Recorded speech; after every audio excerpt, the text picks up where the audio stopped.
Mate, I've done 13 in my whole career. For him to do 8 in 8 days, it's mind-blowing, actually. It's an incredible feat of physical endurance, mental toughness, and logistical work with a huge support crew that you need. So it's a massive undertaking. You know, they've been planning this for months. Craig's been training his whole life, and it's going to take nothing less than just a world-class superhuman performance, because, I mean, the distance you're talking about, it's a 3.8 kilometre swim, 180 kilometre cycle, and then a full marathon every day for 8 days consecutively. And in between the actual event itself, you have to travel from state to state, which presents its own logistical challenges. So it's just incredible what he's doing. My dad said to me after my accident, 28 years ago, son, how far can you go? And I've managed to go a long way thanks to those words, and I'm hoping that, obviously Craig's come a long way before meeting me, so it doesn't need me to support, but I hope those words will encourage you to get through today and the next couple of days, mate, and you'll go a long way, and you've inspired a lot of people to get out of bed and get into life, so great job, mate. Keep on going, and how far can you go?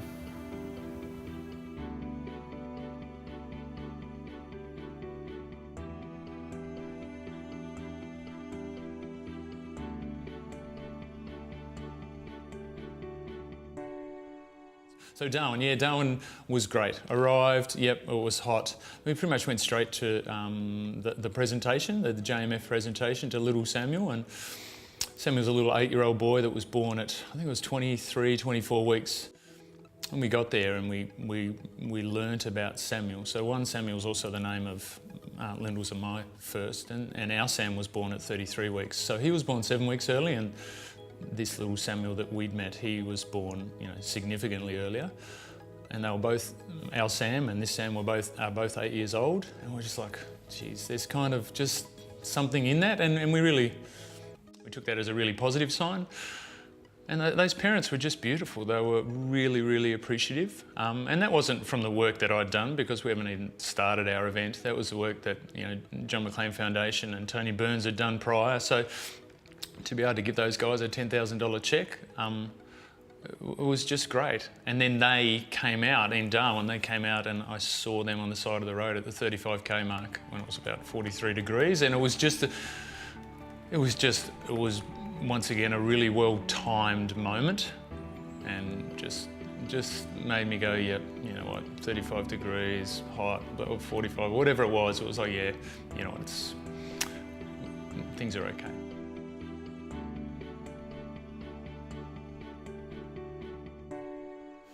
Perth, it's funny, I'll probably talk about curveballs quite a bit, because to me, they're the things we had to manage.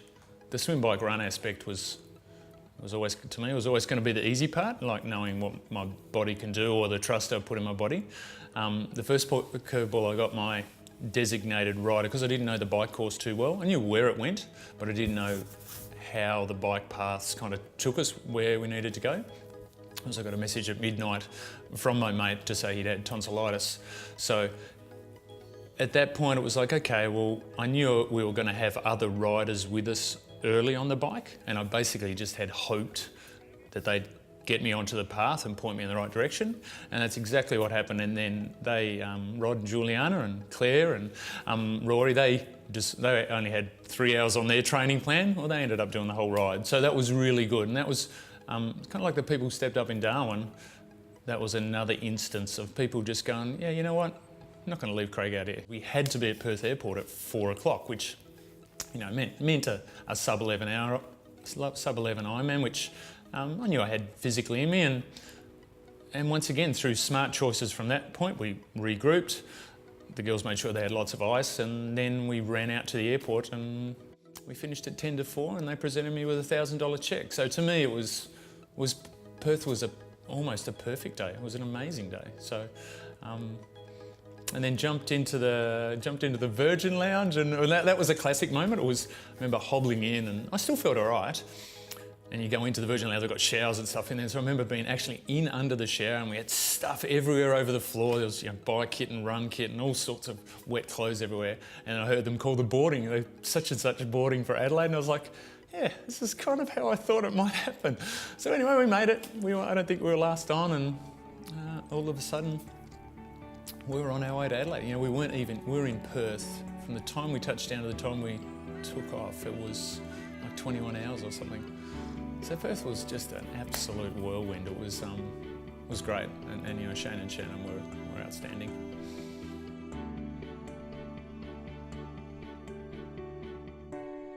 The two key flights were one Darwin to Perth and then Perth to Adelaide. After that, the pressure was off a little bit because we were spending 2 nights in Adelaide. So to me, the first two, certainly weather-wise, they were obviously hot and we didn't really expect that, but that was cool. Adelaide we saw as a real recovery day because we'd flown in the night before. I think we were starting at 7 a.m, so it wasn't a ridiculously early start. So it was kind of this, okay, we can actually sleep in a little bit. And then there was no pressure because we were staying that night. Well, it didn't matter if I did a 17-hour Ironman or I did 11, it actually didn't matter.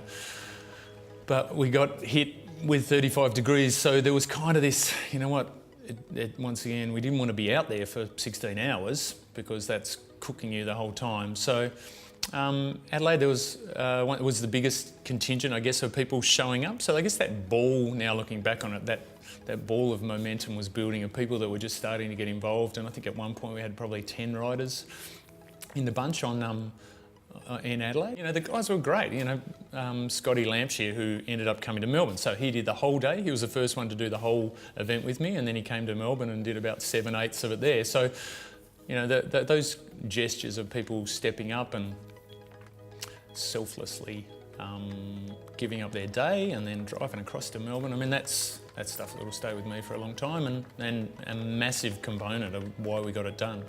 Because I think if I'd tried to go solo the whole way, would have been a completely different ballgame. Remember one guy rocking up, he was so excited, he goes, "Craig, I'm wrapped. My son's soccer's been cancelled because of the heat. I can come and run some laps with you." I was like, "Excellent, buddy." And, you know, it's funny, I remember that, and that was early. Outside of that, I just remember watching people in the pubs because we were kind of running past a few, you know, open air pub type thing, and you could just tell people just going, "What are these guys doing?" It's like the middle of the day, it's 35 degrees, they're inside having ice cold beers, and there's this bunch of weirdos outside running.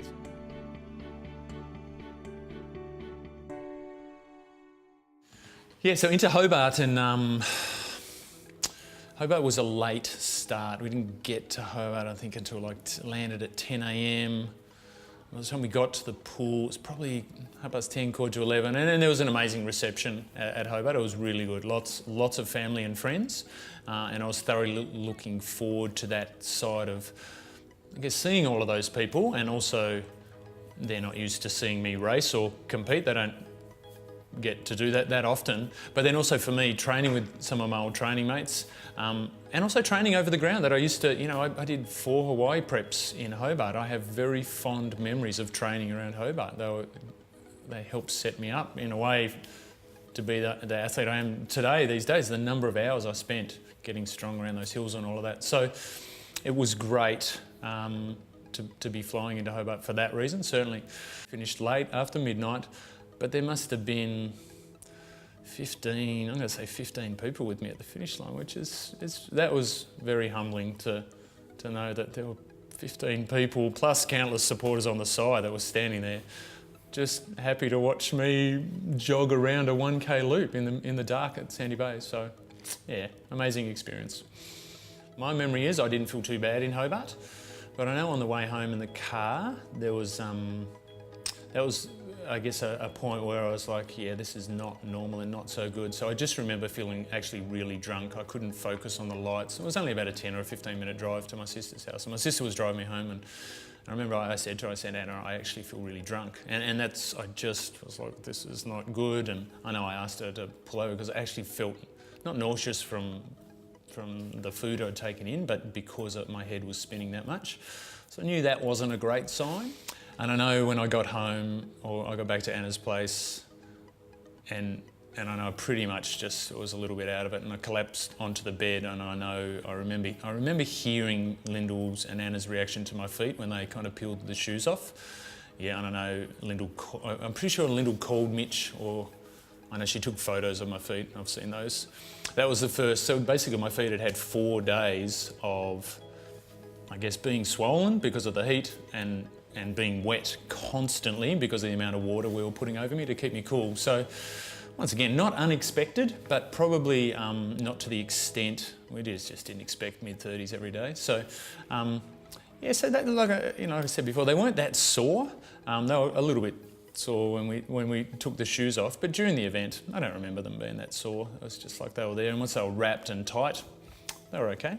And it was halfway, it was number 4. And at that point I was like, holy crap, how am I going to get through another 4? Because it just, each day had been like, yeah, that was the hardest one. No, that was the hardest one. So there hadn't been the Adelaide or Hobart where we expected Hobart to be more like 20 degrees, or instead it was 29 or whatever. And Adelaide, we wanted a recovery day. Hadn't worked out that way. So each day had gradually, I hadn't been able to look back on it and go, yeah, Perth was the hardest. So there was kind of, I guess, that thought was like, geez, if Canberra's harder than what these days have been, or Sydney's going to be harder, it wasn't confronting. It was just like a realisation, like, holy crap, this is not easy. And not that I expected it to be easy, but I really thought once we got past number 2 in Perth, it kind of wouldn't get any harder.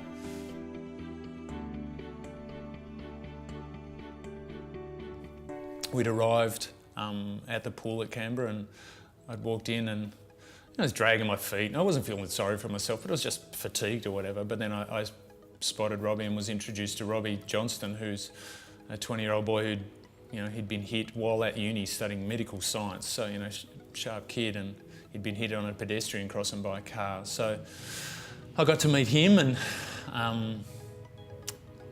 yeah, it was certainly a great moment in the event, and a great moment for me, I guess, selfishly, just to go, Craig, everything's all right. You're okay. And I was like, I got no problems at all. And Robbie's mum was there, and she's just an amazing lady. And so Robbie sat on the side of the pool in his wheelchair, and I just remember starting and seeing him on the side of the pool, and it was just beautiful. And then while I was swimming, I could actually hear him yelling out, go Craig, go Craig. And geez, I get goosebumps now. And I remember thinking, as I was really tired, like half an hour before, but I actually remember thinking, no, I'm going to swim fast today. And I actually remember going, you know what, yep, that's enough of this. Let's go hard. And I don't know, I wasn't trying to show it to Robbie or whatever, but that's how good I felt from that boost I got from Robbie. And then when he jumped in the pool, because I noticed he disappeared off the side, I was like, oh, bugger, he's gone home, but that was cool. No worries, he'd been there for ages. And then I noticed that he jumped in the pool, and that was just awesome. It was just great. And I just took some time. I just kicked next to him. He was lying on his back. He had a little floaty on, and he was just kicking, and he was a good kicker. He was moving quite fast. It was really good. So I just jumped in the lane with him, and he was still yelling, go Craig, go Craig. It was just like, this is amazing. Yeah, and everything else kind of got forgotten. It was just a really, really beautiful moment, and certainly one I'll never forget, and I'll never be able to thank Robbie and his family. And Robbie's dad came out and ran 15K with me that night, and was good enough to share a lot of the challenges they've got at the moment, and they're definitely making some positive ground, which is really exciting. So now when we finished the ride, and Robbie was there at the end of the run, along with a lot of the Canberra local community. There must have been, I don't know, it seemed like maybe 50 people, parents and kids around, and it was cool. It was just cool. It was just a really wonderful moment in the event and in my life. I go, this is just cool. And sure enough, we started the run in Canberra with maybe, I don't know, my guess is 6 to 8 people, and I think most of those stayed the whole way. Some great stories. Michaela, a 14-year-old girl, she ran like a half marathon. And then afterwards, it was just a really touching story. Apparently she got upset because her mum was pulling her off the course because she had an event the next day, which I think she won. She got upset because she actually didn't want, and she said to her mum, I don't want to leave Craig. And I just find that it still doesn't compute too easily with me. It's just like, how do people you've never met before prepared to stay out? And this was at, I don't know, 10, 11, 12 o'clock at night. Had no idea who I was. Some random stranger shows up and is running laps along the Lake Burley Griffin, yet they just didn't want to leave, which is just an aspect I'd never thought of, that I would get the support I did, and it was really beautiful, and yeah, just something I'll never ever forget.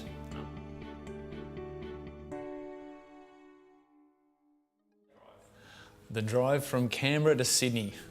There's no doubt that was ground zero. That was absolutely, that drive was right in front of us. And I just remember us talking about options, and we absolutely, I know it was, I don't remember who said it, but someone said about pulling the pin on the event. So I know, yeah, we talked about, okay, what are the options? And one of them was, okay, we'll do Sydney, we'll give Brisbane a miss, and then we can reload and we'll finish with Melbourne. And so that would have been 7 out of 8. And then do we pull the pin? And you know, our fundraising wasn't good at that point. To me, it wasn't. We were nowhere near. We were at 30,000 after day 5, and that wasn't the target. The target was 80,000, and people had just kept saying to me over and over, Craig, it'll all happen on the back end of the event. It's a gradual build, and you know, I guess in a way I had my doubts about that because of, you know, we'd only gone from 20 to 30 in those first 5 Ironmans. I knew that it was going to be a real stretch. It kind of the same as I'd thought throughout the event is if we don't get 8 done, there is no way we'll get to 80 grand. And that certainly wasn't going to happen given we're at 30 after 5. So we talked about pulling the pin, and we talked about doing 7, or we talked about maybe not doing Sydney and Brisbane and just doing Melbourne, and you know, just making it a celebration of the fact that it was still 5. And once we talked about it, it was like, okay, that was, while it was an option, it wasn't really an option. And at some point I just said, girls, this is what I need. I needed a massage badly because I hadn't been able to run well in Canberra because I was just so tight. But there hadn't been time for a massage. So, you know, we talked about, okay, well, how can we salvage the event? And the realities were, okay, well, if we treated Sydney as a really easy day, which meant walking the marathon and really cruising the swim bike, or it meant we'd have to change flights. But it still meant we could do the event. We'd move the swim back for Brisbane, and then we'd move the whole event back for Melbourne. But it still meant it would be 8 in 8 days. So we came into Sydney, we hit a bit of traffic. I know we stopped at a 7-Eleven or something, and I looked at every item of food in that store, and I still couldn't stomach anything. So we kind of crawled, we went straight to the pool. So, you know, we kind of drove past Campbelltown where we'd booked a hotel and we were going to have 3 hours sleep. We just went straight past that and we went straight to the pool, and I know Kate and I walked in together, and I know I had a moment with her where I just, same as I'd said to Lyndall, was, I'm not sure. I just don't know if I can get going today. And I don't remember, unfortunately, I don't remember her response. And I remember seeing Crowe and John McLean, you know, they were there at the pool waiting for us. We were like, it was 6:10, and we'd arranged 6 a.m. And I was just looking over at those guys going, how the hell can I walk over there? And how do you walk over to John and say, I'm going to pull the pin? And I didn't, and we didn't. So I don't know whether Kate just kind of possibly encouraged me to go over, and I just kind of got over, and I just told them where we were at, and they were great. They didn't really say, at that point, they didn't say a lot. They kind of just, Crowe just said, look, let's just get in the pool. And we'd known, and I'd heard the girls say, once I get in the pool, I'm okay. And I know that it's kind of how it is in training. Once I get in the water, I'm okay.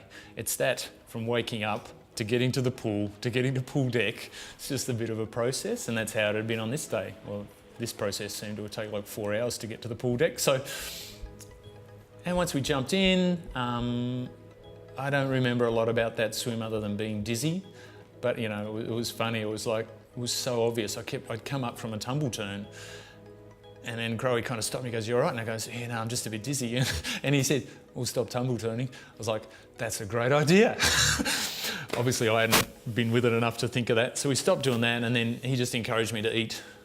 Or he kind of forced me, he's like, Craig, you need some calories. And I knew I needed some calories, I just couldn't stomach anything. So lucky enough, just had a few bites of watermelon, and then within a couple more laps, I was really hungry. So that had obviously just kicked something off, and I don't know what I ate on pool deck, but there were muffins and thick shakes and all sorts of food there, more fruit. And I just got all of that into me, got through the swim, and just things were just on the up again, right? Once again, I don't remember it too clear, but I know I felt better than when I dived in. And I jumped out, and they'd arranged a masseuse. And so it's just like, okay, I'm just going to take our time. There's not going to be this 5-minute transition. Right, let's get on the bike and let's go. No, you know what? I'm going to take half an hour or whatever it is. And the guy worked on my TFLs and my ITBs and whatever, and I was sore. And he released them off, and I just was feeling better. And at the same time, John came over and we just had a great chat. He just kind of put it to me that it was like, you know what, Craig, you've done an amazing job. You're up to 30 grand. You've done 5 Ironmans around Australia. No one's ever done that before.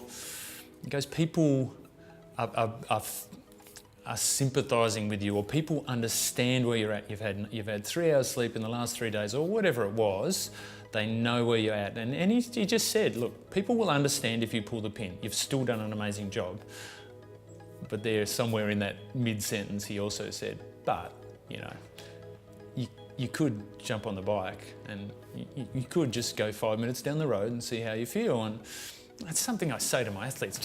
Just get on the bike or just get out the door. And if you get 10 or 15 minutes down the road and you really think you're that tired that you can't go on, well, then turn around and go home and go back to bed. But the way John put it to me, and because John was definitely one of the sources of my inspiration way back in '95 when I watched him be the first wheelchair athlete finish at Hawaii. When somebody says that, when John says to you, the pain doesn't last, but the memories do, it's like, you know what, it was just enough. It was just kind of what I needed to hear, and I certainly heard it coming from John, because he has had clearly some very dark moments in his life, but he's achieved some amazing stuff. It's like, you know what, once again, just harden up, Craig, you'll be okay. And sure enough, I was on the bike. About an hour later, I was riding with John, and John's relearning to walk again. And once again, I just knew that it was one of those patches. You can think about the drive and being at rock bottom, but then I just swam with a 3-time world champion. And now I was on the bike with a guy who's learning to walk again and learning to ride again, who now has big ambitions for what he wants to do in triathlon. It's just like, this is amazing. Steve Waugh had been at the pool. I mean, and it's a great story for me. I was so out of it that I actually didn't recognise Steve. That's how, and it took Lyndall to kind of pull me up and goes, Craig, take a kind of second look. I was like, oh, hi, Steve. So, but I think, in the positive way, and you try and always look at the positives, I think maybe that made Steve go, holy crap, this guy's really out of it. He's really struggling. And then Steve came and rode 2 hours with me. I mean, Australian cricket captain's got better things to do than ride 2 hours with some guy who's off on this little crusade thing. But it was just an amazing... And then Crowie came and rode 2 hours. So all of a sudden my 180k ride was filled with having these, legends of sport with me. They were just good enough to just ride along and chat. And that's kind of just all I needed. I just needed to get through that day in Sydney, and that's what happened. And we'd made, with Kate and Lyndall, we'd made a really smart call to tell people we were going to walk the run, because physically I was pretty beat up, and I'm not too proud to admit it now. It was a hard day, and we had 5 hard days. But so then getting onto the run, what it allowed me to do was actually, so the run being the walk, was I was actually walking, and I don't know how far we'd walked, maybe an hour or whatever, but then I remember saying, oh, you know what, I'm just going to grab my phone. And it sounds odd saying it now, but I grabbed my phone and I was actually looking at the feed, and someone had put up a hashtag walk with Craig. And there was nothing but positive comments about, and people hashtagging this walk with Craig. And it was just, once again, it was another really amazing moment for me, that there wasn't any negativity involved with making the decisions to walk, which I was really, really worried about. I didn't want to be seen as being soft because I was walking the marathon. You know what? And that was one of our goals of the whole event was, 1, we have to raise 80 grand, and 2, the only way to do that was going to be to get the 8in8 done. But I just wanted it to be a really positive experience for everyone involved. So that moment after number 5 of making the decision to walk, that was for me, I guess in a way, looking back, that was potential for people to be negative on social media, which I don't enjoy that side of it, but it was the exact opposite. It was nothing but positive, and it actually gave me another big lift. And I just remember buzzing because people were just weighing into this positivity, and it was really cool. It was great. And then John came out. John waited the whole day, and I think at, I'm going to say 1 a.m. We started the final 2K. I got back to John at 40 kilometres, and there he was, and we walked the final 2K together, and that was, once again, another surreal moment for me, that some 21 years after watching him do it in a wheelchair in Hawaii and inspiring me to get off the couch, here I was, he'd come out to support me, and yeah, it was perfect. It was, Sydney had been a long day, but it was a perfect ending. We finished at 2 a.m. on the beach at Cronulla, and it was great.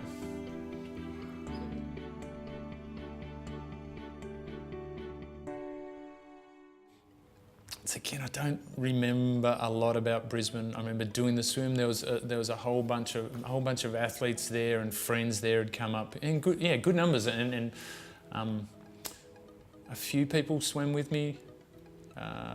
Maybe half a dozen people jumped into the lane next to me, which is it's just cool. So while I'm swimming, and it just gives me that little bit of distraction, which is what a lot of this event.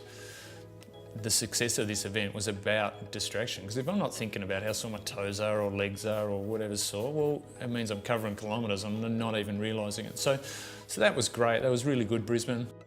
The ride in Brisbane was not the smoothest. It's kind of a river loop, so I think it's a 30k loop. It's a little bit technical with being on path and on road. So it was also the second day where I'd experienced the potential to fall asleep on the bike. So, I'd got that for the first instance in Sydney, where I've never felt that before. I'd be riding along and going, you know what, I'm about to come off here if I don't stop. So once again, with putting the ego in the pocket, we'd made smart decisions to actually stop mid-ride, and then what would end up being mid-run, just for me to get a 5 to 10 minute, and it was a 10-minute power nap. The girls would Google, what is an optimum power nap? And it'd come up 10 minutes. And I was so tired at that point, and I couldn't even tell you, at what kilometre mark it was in Brisbane, but I just remember pulling over and just jumping in the car, turning the aircon on, and being out to it in an absolute heartbeat. And then Lyndall just shaking me 10 minutes later, and me feeling like I'd been there for hours. And then just getting your bearings again. It's like, okay, right, I know where we are, and I'm mid-ride. This feels a bit weird, but it was good. Gave everyone else that was riding with me time to refuel and eat as well, and then I'd grab something and off we'd go again. We'd go and ride another whatever, the 30k loop, and then we'd refuel and reload again, and just getting the job done. And once again, that's all it came back to, was just making sure we got the job done. And it's a little bit different. The sleep deprivation on the run is I never ever thought I'd experience what it'd feel like to be falling asleep while I was running, and all I can describe is that I felt like I was just going to face plant. But once again, because we were doing 1k loops, well, I knew it wasn't far to get back to the massage table. I know I fell asleep on the massage table, but once again, the girls were great. It was just 10 minutes. That's all I was allowed to have, and that's all I had. The bigger curveball in Brisbane I know it was about the last hour or 2 hours on the bike. Something happened with my knee on the bike. An ultrasound will show what that is, but I'm pretty sure it's not too good. So when I jumped off the bike in Brisbane, so one, we didn't have my running shoes, so someone had to go to the hotel to get the spare pair. So that allowed some more treatment time, but I just actually couldn't run that first, it ended up being the first 30 kilometres of Brisbane. There was something wrong with my knee, and Maddie was there working on with me, and I met a guy called Jared, who was just another amazing story. A blind runner came out, and he was with his running partner, and we were walking initially because I couldn't run. And he came out and introduced himself, and we kind of walked for a while, and then I heard him say that he was a massage therapist. So I was like, right, you can definitely have a feel around on this knee and tell me what you think. And I do remember lying on the massage table and him prodding and poking, and I knew it wasn't good. And he knew it wasn't good, and I knew by, I guess, his expressions and the words he was using, we both knew it wasn't good. So basically just took a couple more Panadol, so dosed up on those to get through. So all of a sudden then there was this Brisbane being I was really looking forward to running in Brisbane.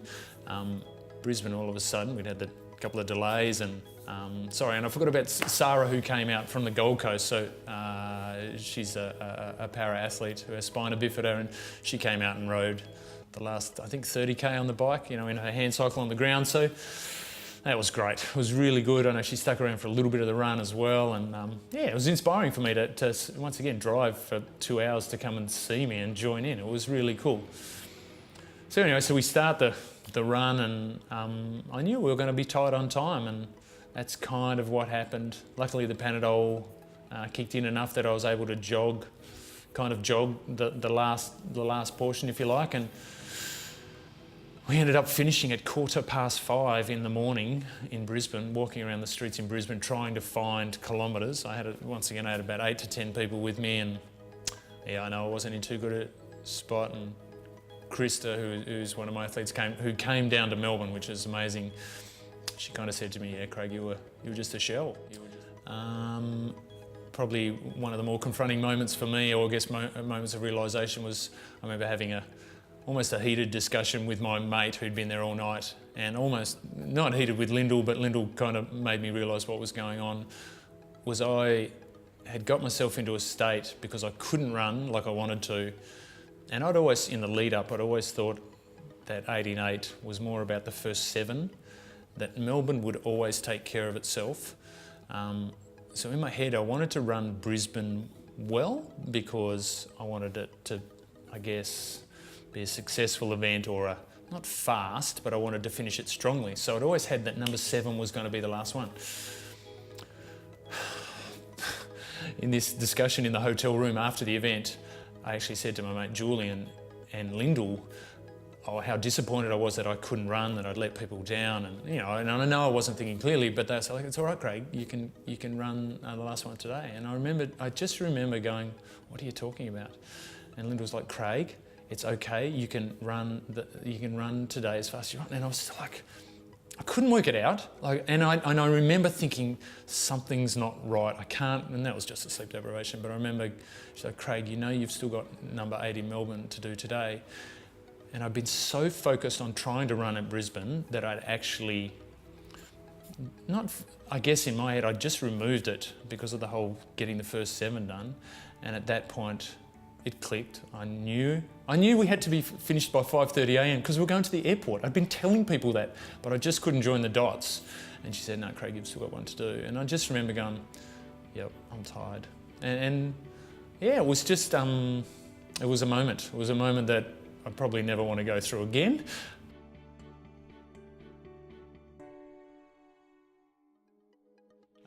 Look, arriving at the pool in Melbourne was great, because first of all, I was looking for the kids, and I saw Sam and Sienna, and I knew Sam would be first because he loves a camera, and you know, I'm very close with both my kids, but I know Sienna is shy enough, she'd be off to the side somewhere. So it was great to see the kids, and kind of before we got to everyone else.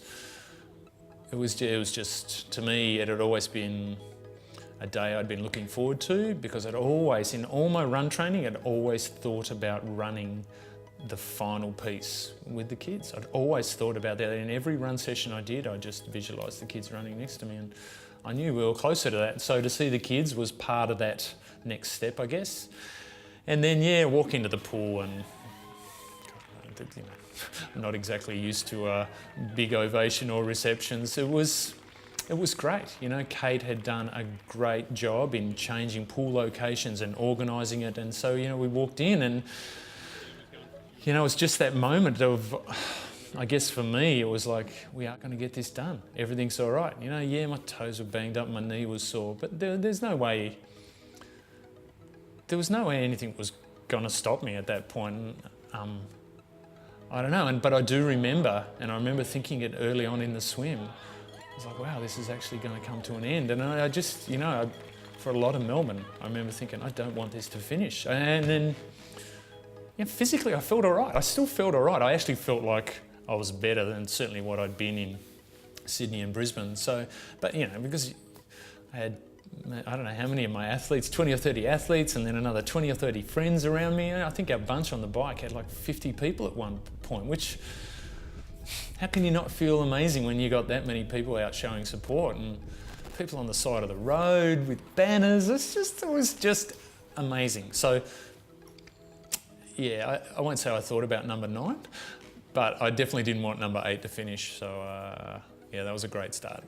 So we finished the ride at Albert Park, and once again, Kate had done a great job in organising the Albert Park Grand Prix track, a week before. So it was closed off, so we had pretty much full use of the track.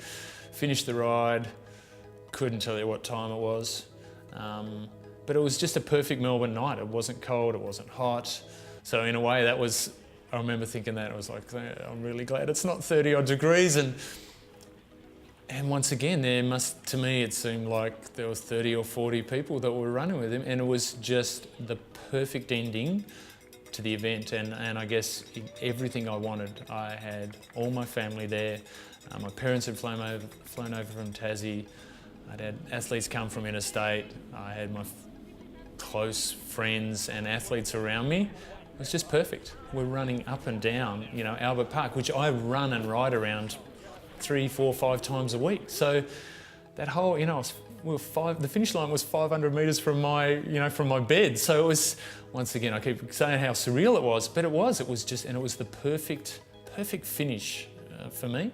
And the finish line, it was funny. As I got closer to the finish line, I kind of started to think, geez, what are we going to do? I remember thinking, what do I do? Like, do I walk across? Do I run across? And I actually just remember thinking, I'm so not prepared for this. I actually had been so focused on getting 99% of it done that I just kind of hadn't even thought about, that final piece. And I remember that we crossed the line, and Lyndall was running with me, the kids were running with me, and then lots of people were running with me. And I certainly didn't feel sadness, and I look back on it now and I still wish it could have been able to go for longer, because it was, it was just a buzz, and people were out running more than they'd ever run before, and it's something I wish could go forever. And yeah, and we finished, and I gave a little speech which I was completely unprepared for, and then I feel bad that I'm sure it wasn't an amazing speech in history or anything like that, but the reality was, and I do remember, and there's a great photo of Kate and I that you captured, that was the point in time when I said to her, we're going to get this done. And I don't know, I will never forget that. That just was, we've done it. And then all we had to do, but at that point the fundraising was flying. So it had gone from 30 2 days before, and I was getting updates, on the ride and on the run. Craig, it's hit 50, and then it's hit 60, and then it's hit 70. And it was just like, holy crap, this is actually, I think we're going to do it. And sure enough, I think the next day we hit 80 grand, and it was just perfect. It was perfect finish to what had been an amazing 8-day trip, and 6 months prior trip, or 12 months since, or 16 months since I'd dreamt up the idea prior to that. So fairy tale for me, yeah. The support, so one, I guess there's 2 levels of support. The support that people ran with me or watched me swim or rode with me or whatever. Look, I will be forever thankful to every single one of you that came out and helped me. To people that also donated money, it's it's just amazing. People you don't know give to a cause that you believe in. I still don't think I get it. I think it just shows, and that's what this whole experience has been, is there are some really, really good people in the world, and I feel humbled to be involved or be able to do what I did, but that people showed so much support, their time and their money, that they did come on board with something I believe in. And yeah, it's great, mate. It's really great. And I thank absolutely everyone.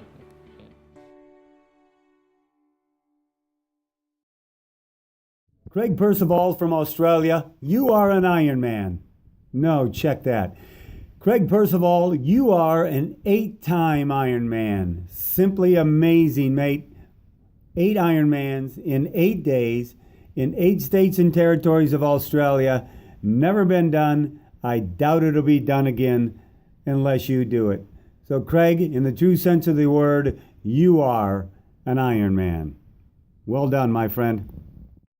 Just a legend, an Aussie legend that's, I mean, obviously his heart's bigger than anyone around, you know. There's the elite of the Ironman world telling him that he's doing an unreal effort.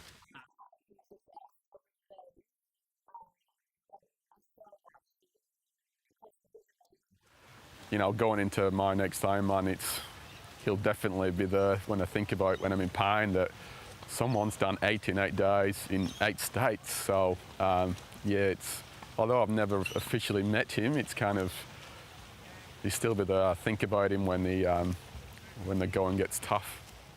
I guess that he probably wishes that Australia only had 5 states. It's mind-blowing. I don't know how he came up with the idea. Maybe he needs to see a psychiatrist, I think, but... Never do it again, mate.